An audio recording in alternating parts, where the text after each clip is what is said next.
फिरोजा और वीरमदेव की प्रेम कहानी। अलाउद्दीन खिलजी की पुत्री फिरोजा भी सती हुई थी वीरमदेव के लिए। उन पढ़े लिखे एवं जिम्मेवार लोगों की बुद्धि पर तरस आ रही है जो यह प्रमाण खोज खोज कर इतिहास के पन्नों से ढूंढ कर ला रहे हैं कि किस मुगल शासक की शादी किस हिंदू महिला से हुई थी, खासकर क्षत्रिय कुल की महिला की। विडंबना तो यह है कि इस समूचे अभियान में सिर्फ हिंदू वामपंथी विचारधारा के लोग सक्रिय हैं। ये नए नवेले व्याख्याकार कभी उन तथ्यों पर गौर नहीं फरमा रहे हैं कि न जाने किन सामाजिक एवं राजनीतिक परिस्थितियों में यह वैवाहिक संबंध बनाए गए होंगे। मेरा आग्रह है उनसे कि जो लोग मुगल बादशाह की हिंदू रानियों की चर्चा आजकल कर रहे हैं, उन्हें मुगल बादशाह की भी चर्चा अवश्य करनी चाहिए, जिनकी संतानें न सिर्फ राजपूत राजाओं से विवाह ही की, बल्कि कुछ मुगल कन्याओं ने तो शादी न सकने की स्थिति में लगभग सती प्रथा की तरह अपने प्राणों का अंत भी किया था। बहुत सारे पन्ने उन किरदारों से रंगे पड़े हैं जिन्होंने मुगल बादशाहों के किले में मंदिर तक बनवा दिया था, बादशाहों के नाकों से चना चबवा दिया था। तकलीफ तब होती है जब हम किसी विषय के एक पक्ष की बात करते हैं, समर्थन अथवा विरोध में। वे लोग जो इतिहास के गंभीर छात्र रहे होंगे अथवा जिन्हें संस्कृति एवं इतिहास में रुचि रही होगी, शायद वे लोग अलाउद्दीन खिलजी की पुत्री फिरोजा की प्रेम कहानी को नहीं भूले होंगे। विडंबना तो देखिए कि जिस जौहर प्रथा और सती प्रथा को मजाक उड़ाया जा रहा है, ठीक उसी वक्त के इतिहास में एक ऐसा किस्सा दर्ज है जिसने अलाउद्दीन खिलजी की रातों की नींद उड़ा दी थी।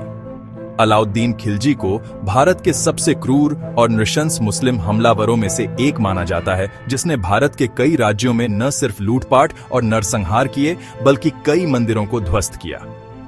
अलाउद्दीन का सबसे अधिक नृशंस अभियान गुजरात का माना जाता है, जिसमें उसने सोमनाथ को लूटकर सोमनाथ का मंदिर ध्वस्त कर दिया था।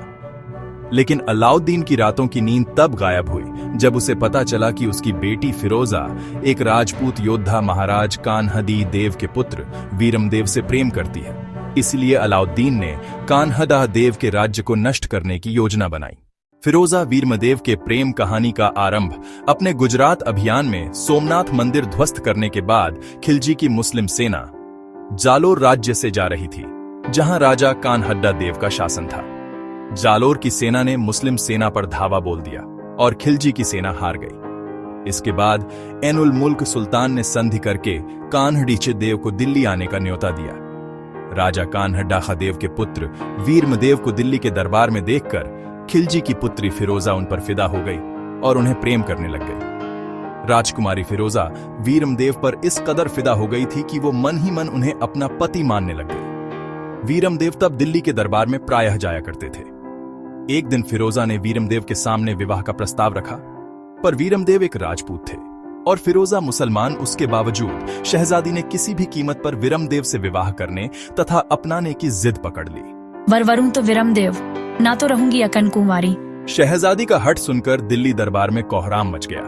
काफी सोच विचार के बाद अपना राजनैतिक फायदा देख बादशाह खिलजी इसके लिए तैयार हुआ। शादी का प्रस्ताव जालोर दुर्ग पहुंचाया गया, परंतु वीरमदेव ने यह कहते हुए प्रस्ताव को मानने से इनकार कर दिया कि मामा लाजे भाटिया कुल लाजे चौहान, जौ में परणू तुर्कनी तो पश्चिम उगे भान, अर्थात मेरे मामा भाटी वंश से है और मैं खुद चौहान, एक तुर्कन से कैसे शादी करूं, मेरा वंश अपवित्र हो जाएगा। यह सुनते ही खिलजी आगबूला हो गया और उसने दिल्ली पहुंचते ही जालोर के विरुद्ध युद्ध की घोषणा कर दी। खिलजी का जालोर पर आक्रमण। अलाउद्दीन खिलजी ने दिल्ली लौटते ही एक विशाल सेना लेकर जालोर के किले की घेराबंदी कर दी। अलाउद्दीन इससे पहले सोमनाथ के युद्ध के बाद जालोर से हार चुका था। तब उसे सोमनाथ मंदिर की लुट का माल और शिवलिंग वापस देना पड़ेगा था। इसलिए उसने इस युद्ध में जालोर के राजा कान्हडीएच देव से बदला लेने की ठान ली। 1 वर्ष तक खिलजी की सेना जालोर को घेर कर बैठी रही, पर असफल रही तो अलाउद्दीन ने एक दहिया राजपूत को लालच देकर किले में घुसने का षड्यंत्र रचा।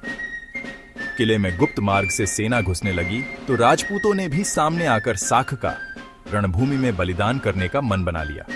खिलजी की 1 लाख की फौज के सामने 22 वर्षीय वीरमदेव के नेतृत्व में 15,000 राजपूत युद्ध भूमि में कूद पेडिडिडे और पूरी शक्ति से लड़े डिडेहाते रहे, पर अंत में वे हार गए और वीरमदेव को पकड़ेड़े आज कर उसका सिर काट दिया।